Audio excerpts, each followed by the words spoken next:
Hello everyone and welcome. Well, what episode are we on now? I have no idea. Is this we 6? We should definitely keep that in there. This is 6, isn't it? Yeah, it's the Right. 6. Hello everyone and welcome to episode 6 of the... What keeps going on here? One more time.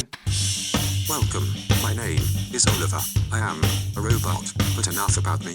This isn't about me, this is about Saul, and Richard, and video games, and the universe. So come with us, or more specifically, with them. Enter the save state, save state, save state, save state, save state.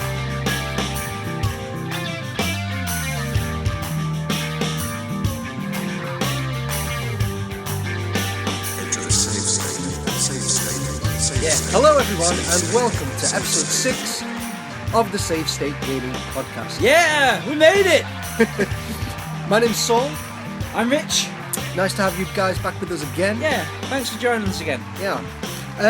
We've had a lovely day so far, haven't we? Yeah, man, I'm really, really happy. The sun is shining. We've been on a merry little adventure. Yeah, it's been fucking superb. I had to wake up at 8 o'clock in the morning of my day off. Which I did too, but it was worth it. It was worth it in the end, yeah. We did, so... We went to a couple of car boots this morning, car boot sales. Now, for anybody who doesn't live in England, yeah, exactly, yeah. A car boot sale is basically where a bunch of people get together in cars. It sounds a bit like dogging, but it's not, because you basically you cram all the stuff that you don't want in your house and you sell it out the back of your car for cheap. And so we went to a couple of these this morning. We went to one at the Macron, which is at the Bolton Wanderers Stadium. Mighty Whites, come on, you Whites. Whatever. And we did pretty well for ourselves. We did amazingly well. It was such a merry little adventure. Basically, we went with the idea, obviously, of trying to find some retro gamage. And I reckon I'm looking at our hall here, and it's a magical hall. Yeah. Basically, straight away we jumped in straight away and just struck it lucky, really. Didn't Yeah, we? it was like the second store we came to.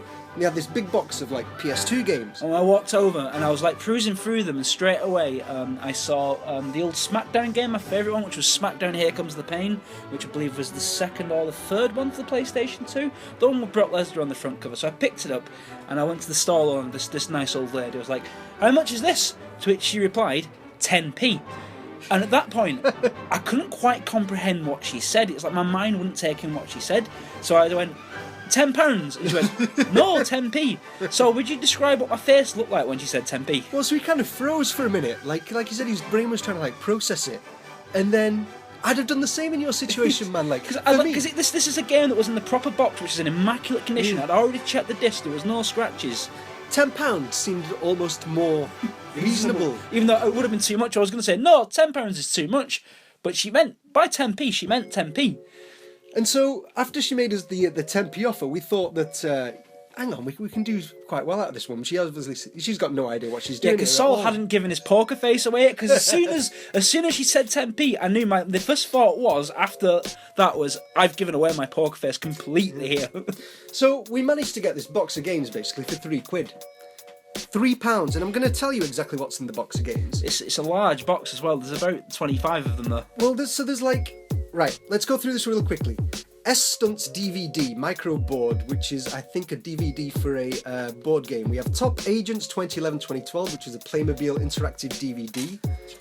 The classics. Classics, yeah. Championship Motocross 2001, no less, for the Sony PlayStation. Spider-Man 2 for the PS2. Oh, that's a good haul. Good one, though. So, yeah, Midnight Spider-Man Club 2. 3 for the PlayStation 2. Not a bad game either. FIFA Football 2002, Black World Destruction League Thunder Tanks, which I've never heard of but looks fucking incredible from the front cover. Have a look at that one. LMA Manager 2006, Guitar Hero 3, Legends of Rock, Pro Evo 6, Virtua Tennis 2, The Sims Busting Out, EA Sports Cricket 07, Tiger Woods 08, FIFA Street, FIFA 07, SmackDown vs Raw. Yeah, more wrestling. More wrestling. FIFA 06. Crescent Suzuki Racing, Stuntman, EA Sports Rugby 08, Hitman Blood Money, FIFA 04, Enter the Matrix, 50 Cent Bulletproof, which I cannot wait to play. Is that the one with the crystal skull? That was Indiana Jones, wasn't it? No, yeah, there's a 50 Cent one where he Really? has to go and get his crystal skull back from Afghanistan with the rest of G-Unit. Is Indiana Jones and 50 Cent from the same cinematic universe? Of course they are. They're from the same universe, yeah. Real Madrid Football Club, FIFA 03, Brian Lara International Cricket 2005, which I'm never going to play, Freak Style, International Superstar Stalker 2, Mortal Kombat Deception Over the Hedge, World Rally Championship 3, True Crime Streets of LA, Stuntman Ignition, Sims 2 Castaway, Sims 2, EA Sports 5 Night Round 2. That was all £3. All £3. And as Saul was merrily walking out this massive crate of games, he just turns to me and goes, "Was you high as fuck, that woman, or what?" which is still to this very moment tickling me. Now, you've lied a little bit there, because you didn't actually get True Crime Streets of LA. This is a lovely little story, because he actually got, randomly, the guide to True Crime Streets of LA in the box, and then the next car boot we went to, we ended up picking up True Crime Streets of LA, the actual game. Yeah, so I bought nice. the manual, which was, to be You fair... accidentally bought the manual. He didn't go out to the car boot to buy manuals for games. But He's got issues, but not that big an issue. A good haul. And I also bought a PC for £3, which is probably riddled with horrendous... Describe the look I gave you when he was like, "I got PC for £3." I just sort of stonily just stared at him. It's like, Saul, do you understand what might be on there? The Gary Glitter syndrome, Saul. That's why he's trying to flog it, isn't it, for £3? He's going to get swatted by 9 PM tonight, trust me. I am, yeah.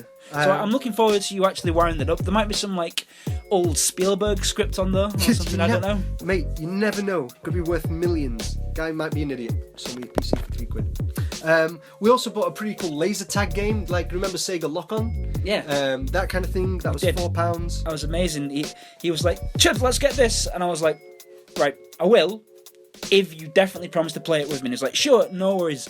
And the lady behind the store was laughing, and I just looked at her and went, "I'm 32 this time."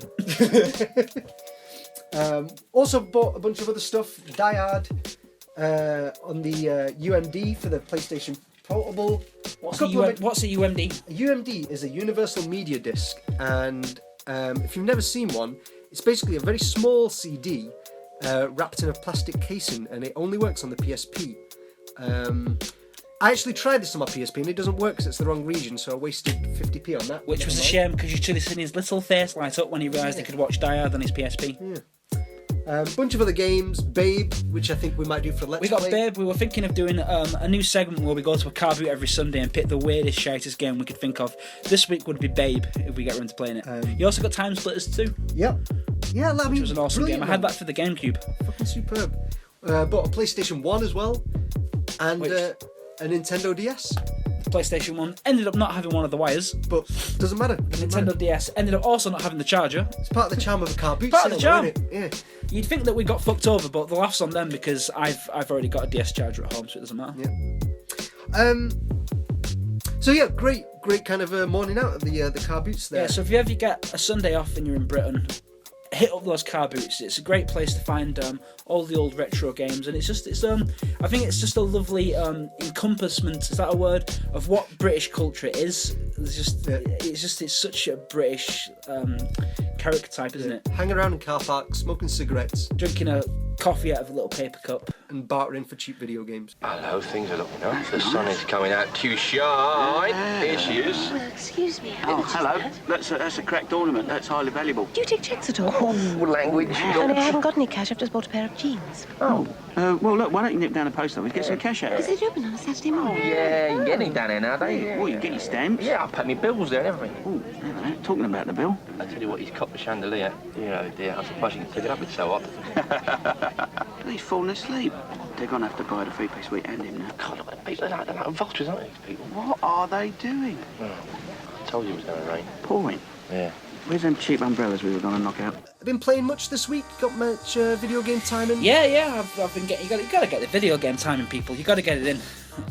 So what I've been playing, I've been going back in time. I've been keeping it topical like I like to do, and I've been playing a lot of N64 games. I've gone for a real N64 phase. I've decided I'm going to try and get my collection back up to where it was when I was a child. But this week we started off. I went down to the old. Well, I did this a couple of weeks ago actually. I went and got Snowboard Kids, which I've probably told you about, which is like a Mario Kart style game about 4 kids snowboarding downhill. You get weapons, you fire them. So I played that. It took me about 2 hours to do all the courses. There's only 6 courses. Okay. I've got gold on most of them. And it was a fun trip down. Is it multiplayer? Like, is it 4 player? Of course it is. It's N64, yeah, 4 player split screen. So I'm going to be bringing that round next time to get everyone together and we have a few beers. We'll be playing that. That's going to be awesome fun. So I've been learning that. As I say, it was amazing. It only took me 2 hours to basically finish it. It just shows you how far games have come along with length, etc. But I also got a game called Silicon Valley, which I might have mentioned before. I can't believe it. We probably have talked Yeah, about we it. were talking about DMA Design. weren't DMA we? Design, that's exactly it. Now, DMA Design are basically the embryonic stages of Rockstar North, the company who make Grand Theft Auto. This team made Grand Theft Auto, all of Vice City, and San Andreas. Am I right in thinking they made all of them? I'm I pretty believe so. sure. Yeah, Pretty sure. Yeah, But that's- back in the N64, they made two games in particular. One called Silicon Valley, one called Body Harvest, and they have a lot of. We've probably mentioned Body Harvest before. It's the game that nearly killed Saul. It's the game that gave him the fit, and it's all about 3D exploration, jumping in and out of vehicles and things like that. And this was incredibly revolutionary at the time, and it's clearly a blueprint to what they went on to master on the PlayStation 2 of Grand Theft Auto 3. But anyway, back to Silicon Valley. It's about this robot and his mad scientist dude friend flying through space, and when they're changing radio stations, something goes wrong because they weren't paying attention, and they end up crashing into this space station, this space station with a Silicon Valley, and inside it there's all these animals that are actually robots, and you play as the robots and smash the pieces, and you're this little chip, and you run around and take over other animals, and like you can be a robot sheep, blah blah blah, and it's like a puzzle game. You need to find out which animal does what, and it's fun because like the animals react differently to each other, and sort of like an ecosystem. And just for the N64, it was just I loved it. It's a real cult classic. Is Silicon Valley. Yeah, I definitely remember playing it back in the day. I remember it being pretty stylish, and like you said, having like a lot of blueprints that went on to be, in the Rockstar games. Well, not even just Rockstar games, but the ability to have vehicles, that kind of stuff. Cool, man. Yeah. I remember that fondly. Anything else you've been playing? Talking about the backlog anxiety. I've decided, I'm starting to think, I know for a fact that I'm not going to stick to this, that I might actually not buy a new game for the rest of the year and just try and work for my backlog. Yeah. Probably not going to happen because, let's face it, everyone needs Red Dead 2 in their lives. Well, But you reckon that'll be this year? Yes, it's going to be this year. I swear to you, it'll be this I year. don't know. I bet you 10p, son. 10p? 10p. You're on. I'll bet you... What? I was going to say I'll bet you the copy of SmackDown, but it's that you got this morning from the car boot sale. But no, I'll double you 20p. 20p. It doesn't come out this year. You're a madman. But you're on. Cool. What was I just saying then, Sol? Yes, but gaming backlog. So, I've decided to play a game I've had on my Xbox One hard drive for a couple of years now, and that is Castlevania Symphony of the Night. You have that on your Xbox? I do have my Xbox One, yeah, I've got it on the emulator. Oh, nice. So I'm playing a PlayStation 1 game that was originally emulated to the 360 game on my Xbox One. Which is nice, isn't it? Thanks, Microsoft. Thanks, yes indeed. So Castlevania is quite a well-known game series. It doesn't get a lot of love these days due to Konami's fucking full-on retardedness. There's a new pachinko machine coming out, which is also in the news. A Castlevania pachinko? Yeah, Castlevania pachinko machine. I heard there was I think a Metal Gear Solid There is a pachinko. Metal Gear, yeah. I don't even know what a pachinko machine is. It's a very Japanese sort of... Pachinko gambling. is like... Have you ever played Peggle?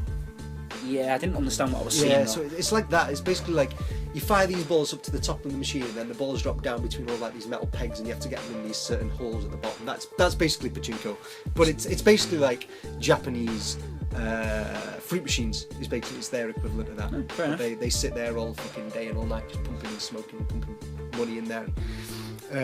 Like the one-arm bandits. Yeah, exactly. Fair enough. So I've been playing that, and that's nice. That's like a classic game I've always wanted to get round to playing. But that's about it, really. What have you been playing this week, Sol? Well, you know what? I had a bit of a scare this week. What happened, Sol? I got home. I'm all right. Like I'm not dying or anything, but I thought you looked a bit peaky, to be honest. yeah. Well, I said a couple of weeks ago I was feeling a bit old, and to be honest, I'm not getting any younger. You are aging dramatically Yeah, every I know. single week. It's the stress of this podcast. Yes. No, it's not. I got home the other night, and I was like, oh, you know what? I'm just going to play some Persona. I'm just going to crack on. And the first thing I noticed was I got to my PS4 and it was on. Now, I turned it off the following night, right? You know, not rest mode or anything, totally turned it off. And I got to my PS4 and it was on, it had spit out the disc, and the Persona disc was hanging outside. Now, that's a bit weird. So I put the Persona disc back in, and my PlayStation 4 made this noise. So that's not good, that doesn't sound good. And it spat the disc straight back How out. far did it come out when you spat it out? Like, you know, just regular, you know, when you press the eject disc All and right, it comes out. but it like... still fell out onto the floor. Oh no, it didn't fall out onto the floor. No, it was sticking. right, It was like it was hanging out the PS4. Put it back in again.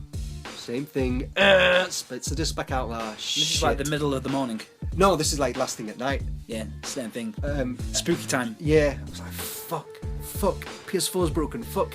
I started researching like how much it costs to fix, and it was like 100 quid. I was like, oh, this is a nightmare, this is the worst thing. So I was right, fine, I'm gonna leave it till the morning, come back to it in the morning. Fired up alright, worked fine, everything worked since. This was like 3 days ago, not made any more horrible mechanical noises. Seems to be okay. But I like the way our minds work differently though. Your exact reaction to that situation would be to go online and research how much a hard drive is. Mine would be to call a fucking exorcist. yeah, it was the noise it was making was horrible, man, horrible. And I was quite worried, but That's freaky, fingers man. crossed, seems alright. Yeah, did I ever tell you about the story about the time I got Skyrim and I was really, really looking forward? I don't think I've ever looked forward to a game as much as I did Skyrim, and then I got it and I was like, yes, right, before I start, I've got to get my tea ready. So I put my chicken nuggets in, and I got my chicken nuggets ready, and when I came back in the room to finally play Skyrim, I had the red ring of death. No way. Seriously, the red ring of death. No, and I was like, what? And my heart sank. Seriously, it was like losing a loved one. Then I took it back upstairs. If that was me, I'd have been online researching like a noose or something. Dark, man, dark. Are you okay? But anyway, I took it upstairs and then I plugged it back in again. It started working, and that same Xbox has been with me ever since. It still works to this day, so I don't know what that was all about. But anyway, so yeah, my PS4 does work. So again, I've been playing more Persona, probably about 35, nearly 40 hours into it now. Still love it. It's the kind of game that I chip away most nights at. I'll put a couple of hours into I Persona. always seem to see you on that game. And then Spelunky, still going back and playing that for about an hour every night, and still can't finish the game. Oh, you love it so much. Why don't you marry it? I'd love Why don't you to. marry Splunky? No, I'd marry Derek Hughes, the guy's name, the guy that made it. Yeah. He seems like a nice guy. Is he a handsome chap? He's 5 out of 10, I would say 5. But he's a great video game designer, one of the best. So that Really? it'll, like instantly bumps him up to an 8. Fair enough. Because looks fade people, but video game design stays forever.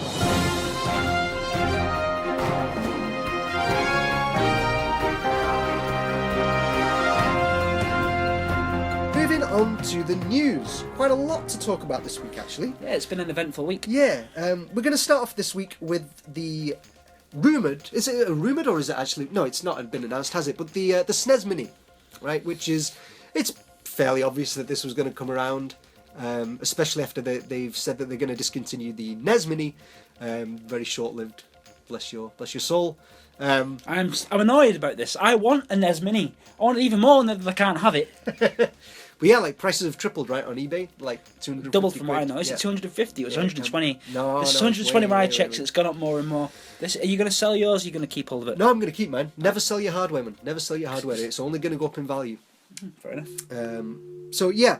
Well, first it's going to go down. As I say, it goes down and down and down, and then there's sort of a swinging point, and then it goes up. Yep. So, and you know, like the NES Mini in a few years is going to be worth a shitload of money. So I'm really happy I got that. Really happy. We're going to talk a little bit more about the SNES Mini for our question of the week. So we'll come back to that in a little while. But in other news, this is something that you were telling me about that I hadn't actually heard of. It was about Cyberpunk 2077. Yeah, I heard this week Cyberpunk 2077 is the next game by CD Projekt Red, which are a Polish games developer who made the Witcher series. Did I tell you the story about what happened when Obama went to meet them? I already know this, but you can tell, Yeah. tell our lovely friends here. So Obama went to Poland on one of his, trips, and met the guys from CG Project Red. No, that's a lie. Sorry. So he met the president of Poland, or whoever's in charge over there, and so he's meeting Obama. And he's like, "Here's the best thing that my country's ever done," and gives him a copy of The Witcher 3. And Obama's like, "Oh yes, I've heard about this. It sounds pretty good." But to be honest, man, we're more of like a we kind of family, you know, and we're not into. Did he say that? Yeah. Did he? So he took the game, and Obama's probably got a copy of The Witcher 3 on his mantelpiece somewhere. I like to think so. Anyway, Given to him by the Polish president. But anyway, so yeah, CD Projekt Red are actually, as I said, they're a Polish games developer. They're actually given quite hefty grants by the Polish government. The Polish government are incredibly proud of the work that CD totally. Projekt Red, and it's quite nice to hear that that a games developer can be such an important export and heralded by their own government. yeah, That's quite absolutely. nice. But anyway, the point of my story, so I forgot, is that the next game, Cyberpunk 2077. Well done. Yeah, I've got problems, man. Basically, everything, this game has been developed for a good couple of years now. Everything that they did before 2016 apparently has been binned. It's been shelved. It's been set on fire and burnt in the backyard zone. I don't know what to think of this, man, because that's a good couple of years of work, you'd have thought, right? Yeah. Because I mean, The Witcher 3 came out a good few years ago, and since then they've been doing DLC and all that kind of Yeah, stuff. but they've also been working on this as well. You got to think that when the main Witcher 3 was done, that the main part of that team went over to Cyberpunk, right? Exactly, yeah. So, I mean, there's a famous saying, right? When, I can't remember, somebody was asking them for the release date of Cyberpunk, and they were like, it's out when it's fucking ready. It's You know what I mean? Like- Miyamatu quote, which what was plagiarising. What was it? A broken game is broken forever, Yeah. but a game that takes time to come out can be beautiful. Whatever, I don't know. It's something on those lines. I think I plagiarised this a couple of weeks ago as well. But, yeah. So, I think that CD Projekt Red are in the situation where they've got shitloads of money that they made off Witcher 3, and they have that luxury to be able to take the time, and I think it's the best kind of response that you can have, is it's ready when it's ready. Also this week, Telltale's Guardians of the Galaxy, which you did not know existed. No, I didn't know it existed, and it's just only been released. It's supposed to be pretty good. I think I've seen a few 8s and 9s out of 10. It's better than the Batman one got. Yeah, I think so. Yeah, it seems to be starting strong. Apparently, it's based more on the comics than the movies. Right. Okay. So I've heard okay. anyway. Okay. But yeah, seems to be going well. Telltale again, just knocking them out. Seems to be every few Just months. cracking them out, just cracking them off.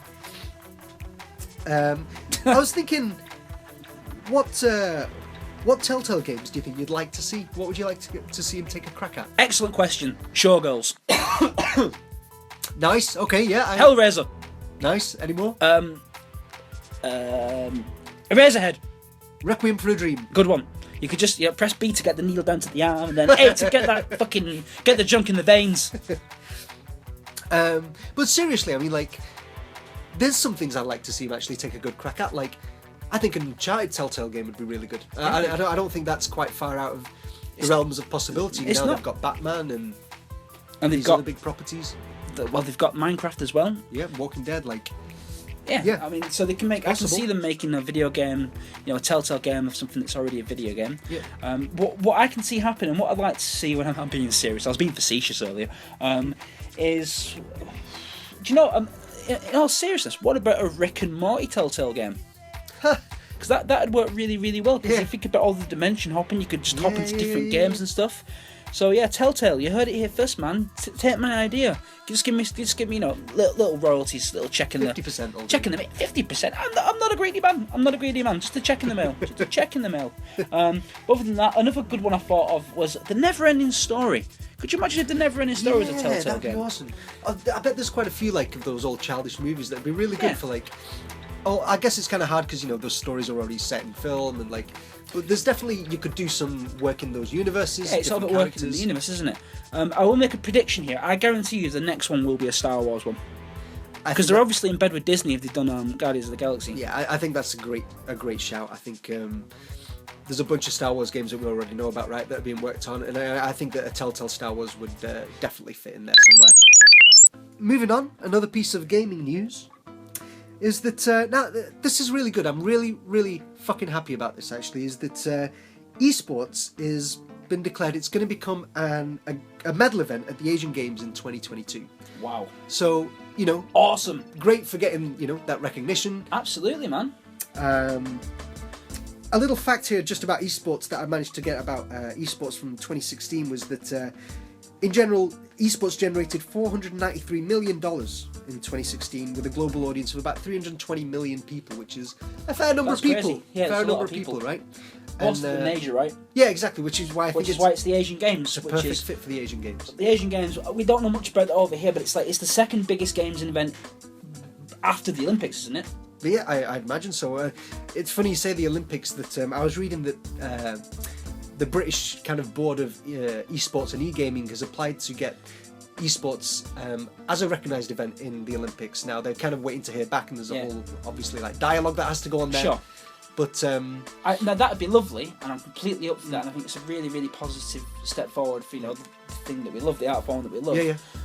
But I can't see it happening because, well, I mean, at least I can't see it happening for at least the next 10, 20 years. And I'll tell you why. In Asia, it's a completely different culture. The esports thing is massive. It's huge. These people are like rock stars. It's like it's popular culture is what it is Yeah, over absolutely, in Asia. absolutely. Over here, obviously gaming has come a long way into the realm of into the arena of popular culture, but it's still niche in a way, and especially competitive gaming, that is incredibly niche. There is absolutely no way in the next 4 or even 8 years that I can see that being a medalled sport. Could you imagine the headlines in the Daily Mail or what Joe Public would think about that? Just think about that for a second. They wouldn't be having any of it, Dota really. World Champion, Dota Yeah. Olympic medal or something. And But then saying that, could you imagine like having GoldenEye as an Olympic event? How mint would that be? that Or would be Mario amazing. Kart? Like, The retro division of Yeah, dude, that'd be excellent. Mario Kart would be amazing though. Could you imagine somebody legitimately winning an Olympic gold medal because of a fucking blue shell at the end of the race? yeah. Or like, you know, fighting games, man, are perfect. Street Fighter is definitely going to be a Yeah. medalled event in the Asian Games. That'll happen. Yep. And Smash Bros. And League of Legends and all that. Do you think Nintendo would allow their properties to take part into the games? I don't think they would. I don't mean, know. it'd be great publicity for them, and they should do. But Nintendo, you know, got to hoover up that crack. Yeah. Got to make that better They decision. don't seem to like making money, do they, at the moment? Well, they don't exactly need it, do they? Well, no, but saying that, the Switch, like we said last week, has done really well, so... You never know what you get with Nintendo, do you? You could get a bag of crack, you could get a bag of flour. It's just like, you might get something that's incredible, it might be an absolute fucking waste of space. You might get Legend of Zelda: Ocarina of Time, or you might get 2 grams of Call meth. of Duty has been announced again, not really a So, like you surprise. say, lots of The news- surprise is that it's going back to World War II. Is that really a surprise? Did you not see this coming? Well, they were saying that, we're going to go back to our roots, which you can kind of glean from that, Did that they they're say going to that? be... Yeah. Well, I didn't, not necessarily from that quote. I thought they were going to do this because the sales figures have been going down. I mean, they're still fucking strong. Yeah, of course. But they are clearly going down.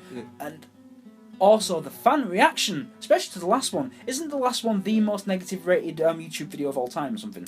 Yeah, I think so. I think the trailer was, right? Then Yeah. it just got absolutely bombarded with which is it's ridiculous, man. It's stupid. I'll tell you why, actually. This is quite damaging for the industry because there are some developers that, for example, pay their staff wages depending on what the game achieves on websites like Metacritic, right? So, for example, if they get an 80 or plus above that on Metacritic, each staff gets a bonus, you know. And so when you get like these online campaigns, which are just not really helpful, they can actually damage people's salary and like livelihood, you know. Yeah, but online... Yeah, or then again, is that taken into account user reviews as opposed to critic reviews? Because that's not really very fair, is it? Well, no. Again, I don't think that system of payment is fair, at all. Really, like. If it's due to critical reception, I can see why. I mean, Yeah. But it seems fair enough. You want your product to be good. You want performance related pay for, and that's a great way of measuring it in our industry, I guess. But when it comes to fucking Joe blogs, and everyone's got an opinion, and that's completely fine by me. But some people, just are fucking stupid. Yeah. And that shouldn't be affecting somebody's salary. Yeah. But going back to Call of Duty World War II, I'm moderately excited to see what they do with it. Like, I don't care. Yeah, I know you don't. Yeah, it's been a while since we've been back in World War II, and I think like seeing the beaches of Normandy on like current generation hardware is going to be pretty cool. I usually always try and play the Call of Duty campaigns. Really enjoy them. I was the exact same way. I played every single one up until Call of Duty Black Ops 3. Yeah. I missed Ghost, and I thought I was done then. And then when the Kevin Spacey one, the Kevin Spacey thing sort of drew me back in again. And I played it, and I was pleasantly surprised, played through it, then got rid of it, and enjoyed the campaign. And I thought because of that, riding off the wave of that, I would play Black Ops 3, and I put it in there. I did like the first 2 levels, and I was like, no, I can't, I'm done. It's the whole just looking down that sight. I don't care if I'm shooting a robot or a Nazi. Yeah. It's just, it feels like the exact same thing over and over again. It is, man. It is. I'm just done. I'm done. There's nothing to bring me back. Yeah. The only reason I'm playing Battlefield is because it's different. It's a different thing having 64 players at once, whereas I think tonally, like they're both very different games. Like Battlefield deals with like the horrors of war in a really quite hard hitting way, whereas Call of Duty, not that I'm saying it glorifies it, because I don't think it does. I think like they do have some really quite hard hitting stories sometimes, but I think that the vibe I get from playing Battlefield is very different to the feeling I get when I'm playing a Call of Duty game. Like it's a lot more, jetpacks and all this kind of shit flying around in Battlefield. it's slower paced, isn't it? Yeah, definitely. Yeah. At least the last one was. I seem to remember the one that I played before Battlefield 1 was Battlefield 3. Yeah. Which, if you don't know what we're talking about, it's really confusing that they've number 3 came before number 1. But Battlefield 3. But that felt a lot more like a Call of Duty game. Yeah. That's when I think they were just trying to basically gets Call of Duty money by being Call of Duty. Yeah. But she never do. Saying that, I'll probably will play the campaign of this game. I think that Call of Duty can probably learn quite a lot with the way that Battlefield tackled the story this time round, with like the small little vignettes. Really enjoyed that. Oh, it was great. Yeah, I loved it. It was like an anthology series, wasn't it? Like Yeah. like a HBO anthology series. Yeah, It was different really good, really viewpoints well of the produced. war, and yeah, really, really well done. Really well done. Do you want to talk about Call of Duty can go fuck itself for all I care though. Anyway, what? some Street Fighter? And I don't know if this is news. I think it's already been announced. But we talked last week about Nintendo Switch and the odd choice of games that they're releasing. Obviously, they need to go strong with the first party titles, but that is obviously going to take time. Yeah. So a good way to fill that time in is to port in older games from previous generations. I'm fine with this to a limited extent, but as we said last week.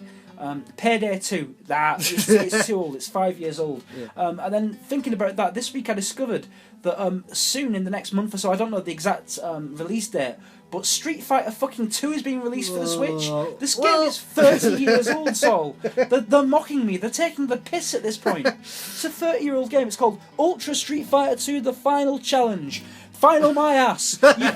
Fool me once, Nintendo. Or Capcom for that matter. I think you know what? I think it'd be perfect for the Switch. I think that'll get a really good audience on the Switch. Fuck off. I think It's a 30-year-old game. Yeah, but like Street Fighters, it's got that nostalgia, hasn't it? Like if you sell it for like £2 or £3, I think a lot of people would buy that for the Switch. But being able to play it. they're gonna charge 40 fucking quid for Street Fighter 2. That's insane. I'm annoyed now. I won't be buying it anyway. I've got it still on my Whatever. Super Nintendo. You need to own every single game that's ever existed. It's not true. Well, look. Well, how many golfing and FIFA games? You don't like football. I know, but it's. I don't need to justify my purchases to you, Chud. Whatever, man. It's your money. You make it.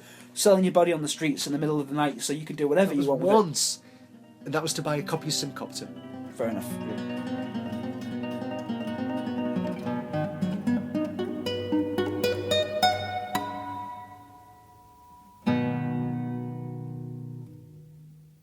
Okay, now time for our question of the week. Going back to our first piece of news this week, talking about the new SNES, I'd like to ask you, what kind of games would you like to see on the SNES? If you could have, a selection of games. The NES Mini had 30 on it. I don't think we're going to get 30 games on this one, but let's try and, maybe between us we can hash out maybe 10, 15. I think that's doable, right? Yeah, sure. Number one, obviously on everyone's lips, is Super Noah's Ark 3D. Oh my god, that game. Yeah, man. It's a game set in Noah's Ark, obviously, that took the Wolfenstein engine Right? and reskins the Wolfenstein engine and makes it family friendly. Right. And all about you're on Noah's Ark and you're going through the Ark and you're instead of having a gun, you have a catapult. Instead of having bullets, you have apples, and you fire the apples at the animals, and they eat the apples, and then they fall asleep from eating. Oh. Nice. Really, really weird facts about this game. It originally started life as a Hellraiser game. Wow. I'm not even trying to be funny. This is an That's actual true. fact. Wow. I want you to go and to Google this. It started as a Hellraiser game. I don't know how, because basically this is a Christian. I was gonna say, this is it a got- Christian gaming company, right? Right. So these devout Christians basically wanted to go about making a Hellraiser game, and I've been researching. I can't quite get my head around why they did this. So they licensed for like $50,000, I think, the Wolfenstein engine from id Software to make this Hellraiser game, and then I think they must have realised that it wasn't going to fly with the backers, so they reskinned this Wouldn't fly with first-person the Almighty. Hellraiser game into a Noah's Ark game. I swear to you, I'm not making this up. That's insane, man. That's Yeah. a crazy story. Yeah. Yeah, I can't imagine how the Lord above would go to feel about his followers making a Hellraiser game. Maybe the Lord above loves Hellraiser. Maybe. You know, maybe he loves Clive Barker. Maybe. But so yeah, there's that. What I would like to see mainly, I mean, other than all the old classics, which I'll list off in a second, because you got to remember I own a SNES and I own a lot of the old obvious games. I'd like to see a lot of rare JRPG games, like games that are fucking going to cost you hundreds of quid to get off eBay. Yeah, I mean, would they do that though? No, of course they wouldn't. Would they do that? No. But this is my own little fantasy world, so Yeah. Well, yeah, that's it. like Earthbound for an example. Yeah. Things like that, and I mean, I'd love to see like all the Final Fantasies on that. You know, well, Final Fantasy 6 definitely has to be on there. Yeah. Or Final Fantasy 3 as it was released in the West. Yeah. Do we need to explain why that is? Should I bother? No. No, okay. You know, Zeldas, Mario's, stuff like F-Zero, Zelda. like... I Well, just probably don't Zelda. think we're going to get those games. I don't think we are. Like, I think for this to be competitive, right, they've got to try and hit that $60 price point, which is what the NES Classic hit, and that was just superb. But I don't think you're going to get, another, like I said, 30 games on this. I think you're going to get 10. To be competitive with who, though? They're competing with themselves. But, well, I mean, to be competitive in the market, like, I don't think... Would this sell for £100? Like, $100? you People think? would play it. People would definitely play it. Maybe that is why. Maybe it's going to be £100, and maybe that is why what's happened with the NES, with the purist business decision just to pull it when people want this. Yeah, of course. And yeah. they've done that because basically, as soon as it went away, I wanted it more. Yeah. And now, when they've announced that I want the SNES, I want the SNES one even a lot more, Yeah. and I'm going to be acting a whole lot more fucking faster this time round and getting my hands on it. Yeah. So yeah, maybe that is the plan all along, and maybe the year after maybe that they're there'll be the gonna charge some N64 more one, and that'll be more money, and Yeah. it'll keep going up. But on the subject, so I think of course Super Mario World will be on this, and games like that, and Metroid, Super Metroid, and F-Zero X. Of course, though, because I don't understand the point. Why would they release a SNES Mini and not have these first IP consoles on it? They're not going to release it and release third-party console games, are they? Well, they did on the NES. There are a few third-party Yeah, but games on the NES. it's supporting, it's holding up a library of first-party games such Yeah, as it's Mario true. and blah blah blah. But blah. again, like I think with the Switch Virtual Store coming up online, like they could make $5 or £5 off Super Mario World rather than just bundling it in with like 10 or 15 that with the other NES games. though? I mean, how much is the value of all those NES games on the Virtual Console? It's more than £60, isn't it? Yeah, it's true. Yeah, So it's the same thing. I reckon you should have some more faith, man. faith in Nintendo. Yeah, well, you really after the amount of shit that we give them pretty much to be every fair, single if week. you've got a drug addict in your life, love them, Yeah. support them, have Yeah. patience with them, Yeah. don't trust them. Don't turn your back on them, don't give them a knife.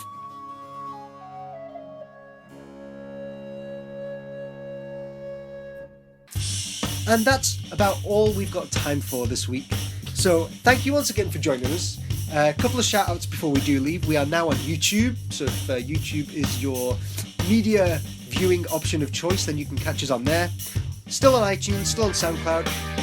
So subscribe, like and share with all of your mates and make us the best gaming podcast in the world. So yeah, we appreciate it. We love you all so much. Thanks for joining us each and every week, and make sure you join us next week. My name's Saul. You can find me on Twitter at MyNameIsSaul. My name is Richard, and you can't find me on Twitter. Please leave me alone. Thanks once again, and see you next week. God bless Poland.